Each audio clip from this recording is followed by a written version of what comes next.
권영철의 와이뉴스 들어보죠. 보도국의 권영철 선임기자 나와 있습니다. 어서 오십시오. 안녕하십니까. 자, 오늘은 어떤 얘기 준비하셨나요? 국가정보원이 북한 해영철 인민무력부장의 처형서를 공개한 뒤에 정말 처형을 당한 게 맞냐? 아니면 아직 살아있는 것인지를 두고 논란이 확산되고 있죠. 예. 특히 정보기관이 첩보 수준의 내용을 공개하면서 남북 관계에도 긴장이 한층 고조되고 있는 그런 상황입니다. 전문가들은 국정원이 해서는 안 되는 일을 했다. 정보기관이 정보장사에 나서서 여론을 호도하고 있다. 이런 비판까지 나오고 있습니다. 예. 그래서 오늘 와이뉴스에서는 국정원은 왜 무리수를 강행했을까? 이렇게 주제를 정해봤습니다. 자, 그럼 이제 그 내용 중에 네. 현영철 북한 인민무력부장이 수청됐다는 얘기가 있었는데 그건 맞는 건가요? 용어 사용에 좀 신중해야 될 것 같은데요. 숙청됐다거나 처형됐다고 단정적으로 얘기하기는 이런 것 같습니다. 예. 신변에 큰 변화가 생겼을 것이라는 데는 정부 관계자나 전문가 대부분이 일치합니다. 하지만은 그 변화가 구체적으로 무엇을 의미하는지는 다양한 분석들이 나옵니다. 그리고 처형됐거나 사망했을 가능성에서부터 신병치료차 내지는 혁명교화 중일 것이라는 분석까지 나오고 있습니다. 예. 서강대 김영수 교수는 현영철이 숙청됐을 가능성과 생존해 있을 가능성이 아직은 분명하지 않은 상황이다. 일주일 정도 더 지켜볼 필요가 있겠다. 이렇게 얘기를 했고요. 그렇지만 국회 정보위의 새누리당 간사인 이철호 의원은 현영철이 숙청됐을 가능성이 거의 확실하다. 공개되지 않은 확실한 물증이 있는 것으로 한다. 이렇게 얘기를 했습니다. 예. 또 세정연구소 정성장 통일전략연구실장은 국정원 발표 이후에 사실로 확인되기보다는 갈수록 의문이 커지고 있다. 현영철의 얼굴이 북한 TV에 계속 나오고 있다는 것은 거의 공개 처형설에 의문을 갖게 하는 것이다. 이렇게 분석을 하게 됐습니다. 예, 뭐 전문가들 의견이 좀 엇갈리고 있네요. 네. 자, 근데 숙청이 그런데 확실하니까 국정원이 발표한 거 아니겠습니까? 뭐 우리도 그렇게 믿을 수밖에 없고 국정원 입장도 그렇습니다. 예. 국정원이 정말 뭐 확실한 근거가 없으면 발표했겠느냐 그런 얘기죠. 국정원은 지난 13일 국회 정보위원회 비공개 현안 보고나 언론 브리핑에서 현영철이 최근에 불경죄로 숙청됐다. 숙청 이유는 반역죄이고 평양 북은 사격장에서 총살됐다. 현영철은 수백 명이 보는 가운데 고사총으로 처형됐다. 이런 얘기까지 했지 않습니까? 예. 국정원 관계자는 현영철 처형설은 사실이고 공개할 필요성이 있다고 판단했기 때문에 공개했다. 이렇게 얘기를 했고요. 국정원 관계자나 새누리당 국회 정보위 소속 국회의원들은 대체로 현영철이 숙청됐고 공개 총살됐을 것이라는데 무게를 둡니다. 예. 뭐 100% 확정적이라고 얘기하진 않지만은 움직일 수 없는 사실이다. 이렇게 얘기를 하고 있습니다. 예. 자, 그럼에도 불구하고 왜 이렇게 논란이 계속되고 있는 건가요? 국정원이 일단 첩보라는 단서를 달았기 때문입니다. 첩보. 예. 그리고 북한에서 현영철의 숙청이나 실각 사실을 발표하지 않고 있고 여전히 북한 매체에서 현영철의 모습이 보이기 때문입니다. 정성장 실장은 5월 5일부터 5월 14일까지 거의 매일 북한 TV에 현영철이 등장했다. 국정원 발표대로 처형당했다면은 그런 거의 생시의 모습을 TV로 보여주는 것 자체가 김정은의 심기를 불편하게 하지 않겠나. 예. 또 정 실장은 숙청이나 처형됐다기보다는 혁명 교화를 받고 있을 가능성이 높아 보인다 이렇게 얘기를 했고요. 예. 김영수 교수는 평양에서는 죽지 않았다는 얘기가 들린다면서 국내 굴지의 한 대기업에서는 죽지 않았다고 파악하고 있다는 얘기를 들었다.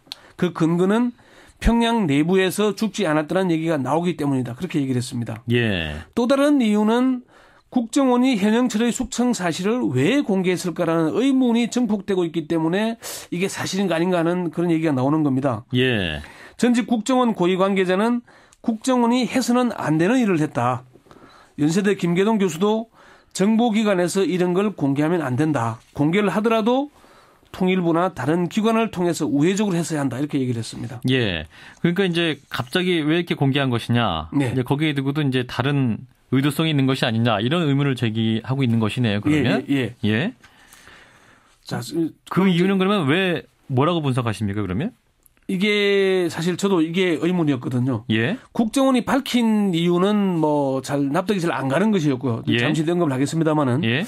갑자기 공개한 이유가 뭘까? 뭐 때문에 공개했을까? 이게 공개해서 어떤 이득이 있을까? 이런 의문이 들지 않습니까? 예.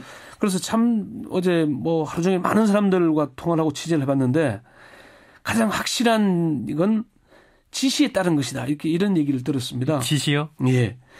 정부의 대북 정책에 정통한 한 관계자는 국정원이 북한 내부 상황을 대통령에게 보고를 했고 보고를 받은 박근혜 대통령이 이런 건 빨리 알려서 북한 실상을 국민들이 실감하게 해줘야 한다. 이런 지시를 했다는 겁니다. 그 지시 때문에 긴급하게 국회 정보위에 보고하고 언론에도 공개했다. 그런 얘기입니다. 잠깐만요. 그러면 이게 대통령이 공개를 직접 지시했다. 이거는 좀 새로운 내용인 것 같은데 그렇게 말씀하신 근거 뭐예요, 그러면? 이제 이 말을 들은 관계자는 예. 청와대와 정보기관의 내부 사정을 잘 아는 사람으로부터 확인한 내용이다. 예. 박 대통령이 이런 보고를 받고 북한 실상을 빨리 제대로 알려야 된다. 이런 얘기를 했다는 얘기입니다. 예. 국회 정보위에서도 국정원의 비공개 현안 보고가 갑자기 잡혔다는 사실을 시인합니다. 새누리당 간사인 이철우 의원은 국정원에서 갑자기 일정을 잡는 바람에 위원장과 여야 간사 그리고 새누리당 박민식 의원과 새정치연합 이종걸 의원 등 5명만 참석했다 이렇게 얘기를 했습니다. 예. 박근혜 대통령의 지시를 받은 국정원이 첩보 수준인 해영철 축청서를 갑작스럽게 대대적으로 공개했다는 그런 얘기인 거죠. 예. 박근혜 대통령도 지난 15일 스승의 날 기념식 축사에서 최근 북한의 도발적 행동과 북한 내부의 극도의 공포 정치가 알려지면서 많은 국민이 경악하고 있고 앞으로 어떤 상황이 발생할지 모른다는 생각이 국민 사이에 커지고 있다 이런 얘기를 했지 않습니까? 예. 그리고 이 얘기 이후에 북한에서 또 반발 성명이 나오기도 했고요. 예. 자, 그런데 이제 국정원에서는 당시에 이제 외국에서 이 북한 정보가 먼저 공개될 가능성이 있어서 이제 먼저 우리가 공개한 것이다 이렇게 말하지 않았습니까? 국정원의 공식 입장이 그런 것이죠. 예. 복수의 국정원 관계자로부터 확인했는데 첩보 수준인 해영철 숙청서를 서둘러 공개한 이유가 뭐냐 이렇게 물으니까 예. 우리만 북한 내부 정보를 파악하는 게 아니어서 외국 기관이나 언론에서 먼저 공개될 가능성이 있기 때문이다. 이렇게 얘기를 했거든요. 예. 그런데 국정원이 밝힌 이 내용대로라면은 무슨 언론 기관들끼리 속보 경쟁을 하잖아요. 누가 그렇죠. 먼저 보다냐. 예, 예. 근데 국정원 정보기관이 수집된 첩보를 분석해서 정책기관에 제공하면 되는 것이지 외국 언론과 속보 경쟁하는 언론기관은 아니지 않습니까? 그렇죠. 연세대 김계동 교수는 국정원이 공명심이 큰 것 같다. 정보기관인 국정원이 공개하면은 소스가 자꾸 축적된다. 이전에는 이런 일을 알았더라도 직접 발표하지는 않았다 이렇게 지적을 했고요. 예.